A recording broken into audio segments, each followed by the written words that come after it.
Makhosi amakhulu, Thokozani.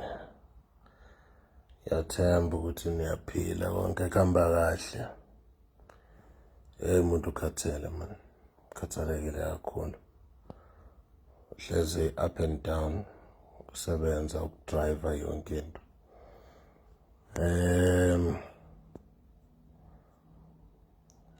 Sekunesikhashana kona ngithe ukunyamalala la kuma live video. Kodwa ke ngithe ake ngisondele ngizokhuluma enye into la ekade lokuhlupha umphefumulo wami.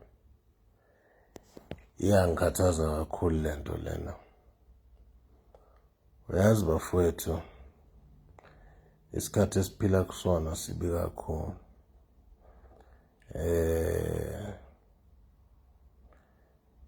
Siphila esikhathini la inkulumo neziprofeto ezithile zifezeka khona. Iqonda ukuthini? Uyazi abantu kulesi sikhathi samanje sebegijimisa izinto ezithile ngaphezulu kwedlozi. Sebegijimisa inkulumo ezithile ngaphezulu kwedlozi. Mawuthi uyabheka ko-Instagram, uyabheka ko-Facebook, uyabheka ko-TikTok, abantu bagijimisa ama-products, abantu bagijimisa izinto ababhizi nazo. Uyazi akusile icala ukuba nezinto. Kusho ukuthi uyathwalisa. Ezinye izinto umuntu uyazi kufanele ayifind out esefike phambi kwakho ukuthi uyakwazi ukuzenza. Uyazi bafowethu, kunezinto ezingasoze zajika. Nithanda ningathandi. Inkulumo lena engasoze yancenga umuntu. Inkulumo lena engakhethe kuhlekisa nakukhalisa, ayikhethi ibungane futhi. Uyazi bafowethu,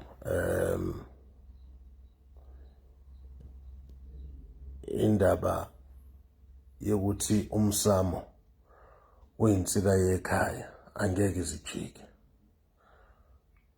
Kuye kube buhlungu kulesi sikhathi esiphila kusona. Abantu ukuthwala ke basanganisa kungene kakhulu ekhanda. Uyayibona leyo nto. Manje ekutheni ukuthwala kubahlanyisa kwenza ukuthi bakhohle ukuthi insika yekhaya umsamo. Abantu sebegijimisa into ezobalethela imali ngokusheshsha. Igubhu zikhona siyazenza. Zonke izinto ezihlumelelisa umuntu ukuthi aye phambili siyazenza. But lezo zinto lezo asiyona insika yekhaya. Ikhaya bafowethu liba nomsamo. Ikhaya umsamo indawo la kukhulunywa khona indaba zekhaya. La kukhulunywa khona namadlozi. La kuthethwa khona idlozi. Omunye uzobuza athi, mkhulu, what is umsamo? Umsamo is a shrine or a place, or khona leli linye igama engisalifuna ekhanda lami. It's a place where you connect and you speak to your ancestors. Uyayibona leyo nto leyo.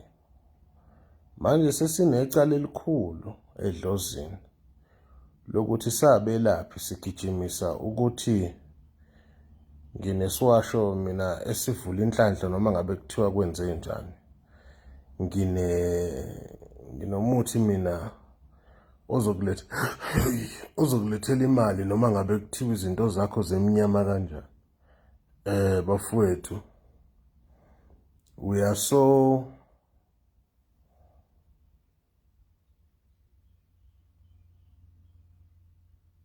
interpersonally exclusive manje, asisanandaba nokuthi umsamo ube insika yekhaya. Sesinendaba nokuthi sinani. Ngake ngayikhuluma lento ngaye futhi angiyifihle ngathi mina mase ngiziqede zonke izinto ezifunakalayo kumina edlozini, ngivumelekile mina ngokwedlozi lami nawo umndeni wami ukuthi ngibe nezithwalo ezithile. I've mentioned this before, angikufihli lokho. Angifuni ukuthi kusasa mangabe sewufika kumina sengikutshela ukuthi hayi mawufuna inyoka ngizokwenzela noma ngizokunika, noma mawufuna isigubhu senkanyamba ngizokunika, noma mawufuna ukuthi ngizokunika. Bese uthi hawu SILOSAMABANDLA ONKE bazenza ongcwele ku-social media kodwa banezinto ezikanje. No, siyaza leso stage leso. Life is about growth. Life is about maturing. Life is about different levels. Asitatazeli thina, asithuswa ukubona abantu bebala imali eningi lapha ku-social media benzani. It's none of my business. Mina one thing engazitshela yona ngiqala lendlela ukuthi I will not lose my ancestors because of peer pressure yasekwelapheni. Angeke angihlanyiswa ukuthi ngibone ubani enzani. It's none of my business. Ukuthi what the next person is doing, I'm not even concerned. I'm concerned about being properly aligned with my ancestors. So guys, the saddest thing that I'm seeing right now is the fact that we have shifted away from Idlozi. People are not concerned about having umsamo anymore. People are concerned about having isigubu. People are concerned about making money, and then when they make money, they don't even take that money to do izinto as irresponsible Idlozi. They want to take that money and buy abo champagne lapaya. I can't even pronounce some of the names of the champagnes that you guys drink, mina. I think I only know 2 types of champagne. Futh nakhona I got introduced to it by my wife. Nina niphuza ama-champagne abiza kakhulu, mina ngifuna ukungena lapho. But why are people chasing imali more than Idlozi? Even healers. Manje sekuyi-trend ukuthi wenza ukuthi. Let me tell you something. When you die, you don't go to money. You go to your ancestors. When you die, you don't go to ama products akho. You go to your ancestors.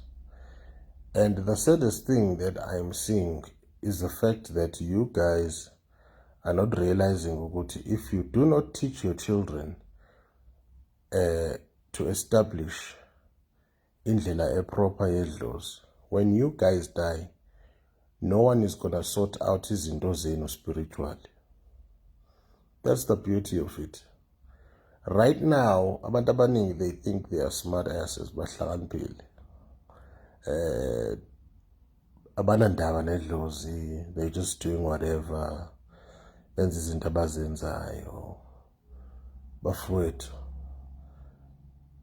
the day is gonna come when you transition from here to the next world where the ancestors are. And then when you get there, then you're gonna realize that this side you did not leave anyone who is going to do certain things for you spiritually so that you are able to be welcomed by your ancestors. And then it's gonna be a disaster. And plus, bafethu, into yedlozi, it's a thing, a legacy. Whatsoever we are doing, it's not just about us. It's about passing it on to the next generation. So what are you going to be passing on to the next generation? Isigubhu, ama-products, iswasho, nani? What about the legacy of Idlozi lakho, that you have a home, a proper, with umsamo that is established? Do you know, Guti, right now, so much so, people are not even interested in building proper homes, African homes, where there is a rondavel for Khuluma Madlozi, there is a rondavel for a particular ancestor that does not sit with other ancestors. There is a rondavel for A, B, and C. African home is designed in a particular way. People are not interested in that. They would rather stay in their townhouses and have isigubhu, live a lavish life, and then die, and then somehow think miraculously when they pass on into the next dimension, amadlozi abo are just going to welcome them after they had not actually taken care of amadlozi abo. And secondly, another issue that I want to tackle that's bothering me. After a healer like me and a few others who still care about umsamo have come and sorted out umsamo in your home, guys, phela umsamo is not maintained by a healer. It might be instituted by a healer, mekufakela idlozi, but it is your duty to maintain umsamo. How do you maintain umsamo? The place where you have done umsamo wakho must not be a chaotic place, or rather a chaotic room. 2, it must be kept clean at all times. 3, phahla ukhulume nedlozi lakho. 4, most important thing ever, number 4, phela nawe make ama-sacrifices of chickens or a goat or whatsoever, or if you use sheep in your tradition or whatsoever. Lento le that the healer does on the day ekufakela idlozi, it must be maintained by you guys as a family. We don't come to your houses to do umsamo so that nothing is ever done there again. Nani phela hlabani ilwane, nhlabe inkukhu, nhlabe imbuzi.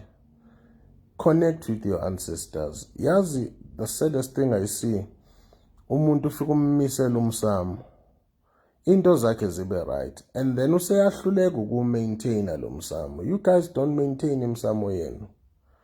And then after some time, problems begin to arise again, and then it is made to seem like the healer owakulungisela umsamo akawazi umsebenzi wakhe. No bafethu, ngiyaphika.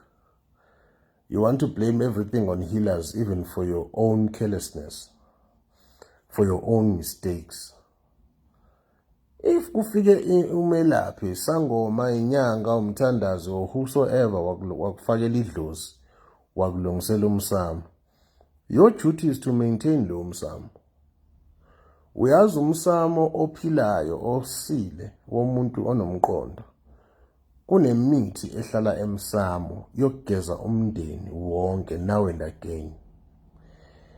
Have you not noticed ukuthi kunemndeni othola ukuthi wonke amantombazana akhona ayashada, wonke umuntu wakhona uyasebenza, wonke umuntu wakhona unemoto? Because bawumele umsamo wabo, bayahlaba, bayabenza utshwala besiZulu. There are families who consistently make utshwala besiZulu on a monthly basis. There are families abahlabayo every 2 months, like me. Mina umsamo wami every 2 months I spill blood. Either it's chickens or imbuzi, to make sure ukuthi idlozi lami lijabulile. Because I'm creating a tradition and a culture that my kids will have to follow one day. Even nami, when I'm gone, they must know ukuthi, hey, shit, ubaba used to slaughter a goat every 2 months. We must be doing the same thing nathi, so that to keep the ancestors happy, bejabulile. I've asked this question before and I'm going to ask it again. When right now you eat 3 to 4 times a day, but your ancestors, for some reason, you believe that they must eat once every 10 years. And then you expect someone who has eaten once in a 10-year cycle to perform miracles for you when you come and bend in paper and say, I need a car, I need a job, I need a house, I need a business, I need a tender, I need whatever. The same people that you do not take care of, but whenever you open your mouth and you pray or upasha, you expect them to perform miracles for you, yet you are not taking care of them. Imagine. Yahamba kanjani leyo? How does that work? We are so unrealistic about the approach here to Idlozini. It's ridiculous. It's ridiculous. A way of thinking yet ayikho right bafethu. Idlozi sifuna lisiperformele ama miracles yet thina asilenzi lutho. Kanjani? Umsamo kugcina ukuchitheka igazi mhla kufike inyanga. Make ahamba inyanga akukaze kukhanya isibani kulomsamo, akukaze kuhlatshwe imbuzi, akukaze kuhlatshwe inkukhu, akukaze kuhlatshwe isikaphu, akukaze kwenziwe nix. Kuvele kuthule nje. And then 12 months down the line, when you begin to have problems and then you go to another healer who's actually trying to buy themselves into your pockets, actually the previous healer who came and wasebenza did not do things properly, and you believe that rubbish because you are lazy, you are unable to think for yourself. You believe that rubbish. Meanwhile, sometimes you don't even need to go to a healer. All you need to do is to uqoqa izinto zakho zeladi. Iladi is a ritual that you perform emsamo where you actually give your ancestors food to eat. Iladi li basic. Iladi linani, linamakhandlela izibani. Depends on the colors that your family uses. Iladi ufaka utshwala besiZulu, ufaka ubhiya, ufaka whiskey, ufaka ama-fruit, ufaka amahewu, packet of sweets.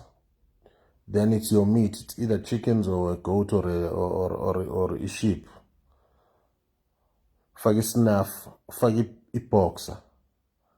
Yini difficult lapho bafethu. Lezi zinto engizibalayo, they do not even cost u-300 Mangabe sekuhlangene with the chickens, mhlambe it's about 600 rand. Yet you spend 2,000 rand on a cologne ka Edgar's so you can smell good for strangers. Yet you cannot even take care of your own ancestors, which hold the key to your blessings. But you want to buy a cologne. That's why I don't take nonsense yabantu umuntu afike kumina angitshela ukuthi kade ngangihamba. Ngalesikhathi kade uhamba ubungahambi phela nami.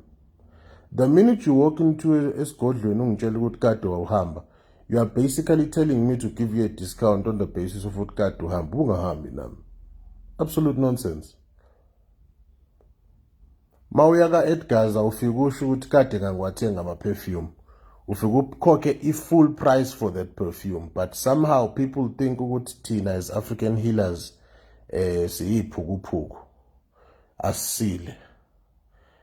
Ebona leyo nto leyo. Bafowethu, take care of idlozi lakho if you want idlozi lakho to take care of you.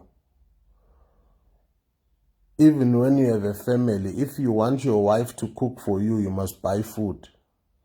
You can't expect your wife to cook a beautiful meal while the cupboards are empty, while the fridge is empty. But in Nina, Idlozini, you expect Idlozi to bless you with Maybachs, Ford Rangers, Mercedes-Benz, big houses. Yet you don't do a damn thing for lelo Idlozi. You don't even care ngalelo Idlozi. In as much, some people when they do something for Idlozi, it is for a particular thing. It's because kunento ayibhekile ukuthi ayithole. That's another thing ezonlimaza. Ukuthi ufike kumina ufuna ukuthi wenze umsamo because there is a deal you are waiting for. Ufuna ukuthi iphase. Kusho ukuthi if that deal did not exist, ubungeke uzulihlabela idlozi lakho. If kuukuthi ubungekho le tender oyifunayo, ubungeke uzulilungisela idlozi lakho. Idlozi lakho lilungisele out of love, not because you've got things on the pipeline that you want. Because ungalungisa wenze yonke into, but at the end of the day they look at your heart ukuthi lokhu okwenzayo, are you doing it out of sincerity, or it's because you think you are smart, you are doing this so that you can get what you want. Idlozi bafowethu alisona isiphukuphuku, lifana nabo belapha, asona iphukuphuku. Umuntu thina uyafika uyibona izinto zakhe ezinye ungazisho, ayitshela ukuthi uyibonanga kanti uthuli ngamabomu. Uyayibona leyo nto leyo. Idlozi nje alikaze laba islima. You can't expect to put in 1% and get 99%. Ayikaze uzuyibona into efana naleyo. With Idlozi you get what you put in, but nakhona futhi malithanda likunikeza malikubona ukuthi inhliziyo yakho is not in the right place. So we need to get back to the basics of understanding ukuthi ikhaya liyikhaya ngomsamo nokuba ukuthi idlozi libe right. Ungahamba uyolanda isigubhu sa 100,000 ngeke size sisebenze if idlozi lakho liyabheda. The only time la you will see money, I can tell you now, is if uyolanda into eyisithwalo noma isigubhu esiyisithwalo esizothi kick out idlozi lakho, and then now you are operational without idlozi. Your whole life and everything is dependent on leso sithwalo leso silandile. Then again, you have made a decision and a choice yokuthi wena you no longer need your ancestors. But if you are still part and parcel of working with your ancestors, believe me, ungalanda the biggest thing, ungalanda ngisho isigubhu sa 250,000, ngeke size sisebenze if kukuthi you have not sorted out idlozi lakho. Asifundise nje ukulungisa idlozi, libalulekile, liyadingakala ngaso sonke isikhathi. This fable and this joke yokuthi ngizokulungisela inhlanhla ngingazange ngikulungisela idlozi, kanti who carries inhlanhla ngoba inhlanhla iphathwa idlozi? Uyabo, siyawathanda ama quick fix, siyathanda nokukhohliseka, ingakho abantu beniskema baninyise from Monday to Sunday, because you like to run around nifuna ama easy come. Ama easy come ano easy go. Sort out the basics. Sort out the basics. Once you've sorted out the basics, be consistent. Be consistent. Ngeke uzulungisa izinto kanye and expect ukuthi overnight zizolunga. I got a call from a guy okade fikile kumina not so long ago. Engitshela ukuthi ayimkhulu, sengisebenzisile imithi for 2 weeks, angaboni lutho. I'm thinking about ukuma manje ngoyeka umuthi ngithandaza. Mina ke nje anginaso ngesikhathi somsangano bafethu. Anginaso ngesikhathi somsangano. Ngamtshela ngathi kulungile bhuti uqhubeka uthandaza uyeka umuthi. Ayikho inkinga. Why? Because ekhanda lakhe ufike with an expectation yokuthi mangiya laphana izinto zami fanele isheshe ilunge. Ayisebenzi leyo nto. What if idlozi lakhe it's still undergoing the cleansing?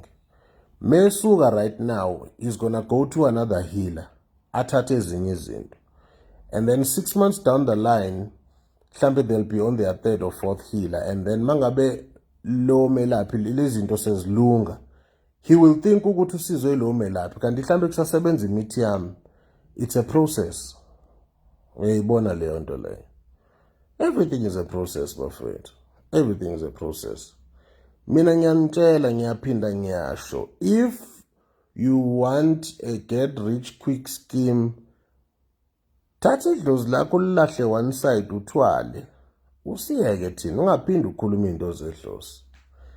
Once, make a decision in your heart. Be brave, don't be a coward. Vele uthwale, uthi nje uyalahla idlozi lakho. Even though, mhlawumbe uthole ukuthi wena idlozi lakho alikuvumeli. Mina ngike ngakhuluma something at the onset of this video ukuthi mina ngokwefamily yami ngivumelekile ukuthwala, but ngiyazi ukuthi yini nani ekusafanele ngiqale ngidlule kuyona before I can do that. I won't do it now carelessly ngoba nako ngibona abantu beflash imali ko TikTok nalapha. No, people can flash imali, akuhlanganisi mina lokho. Angeni mina lapho. Ngiyayibona leyo nto. So guys, please be consistent ekuthandeni idlozi nasekunakeni idlozi. Don't think ukuthi umelaphi mefikile wakulungisela kanye sekuphelele. No, guys. Let's be consistent. Nibe right bafethu, I am in Johannesburg right now. Ufuna imithi, angiphetheke imithi eminingi. Ngiphethe nje izinto ezilwa nezitha, ezilungisa idlozi nevula inhlanhla. Enye into sengingakuposela because bengingazele kahle ukuzosebenza okuningi. Ngiphethe nje just the basic things. Kulabo abafuna ukungibona, nakulabo abafuna ukuzohlola, nalabo abafuna ukugeza ke nani khona indawo yamanzi lana Centurion, it's not a problem. But ngale kwaloko khumbulani ukuthi idlozi libalulekile. Don't base your life on igubhu nani. Everybody is busy pushing ama products abo. Nami nginazi igubhu, but akuyona into engiyiphusha phambili leyo. No. Asiqale silungise idlozi lakho uqala before uthi uvele yaqhamuka kanti usuzofuna into enjalo. And umuntu mina mangabe ezofuna into enjalo ngiqale ngiyomgeza ngezinto lapha kwi-waterfall ezizogeza idlozi lakho ukuthi liyamkele nalento engiyenzayo. Ngeke mina uzofike kumina uqhamuka usuthi ufuna into ngivele nje ngikuhlaba ingcabo ngithi mithatha nasi isigubhu sekulungile lutho khohlwa. Ask anybody othatha izinto kumina. You have to spend about 2 to 3 days uhleli nami. Straight.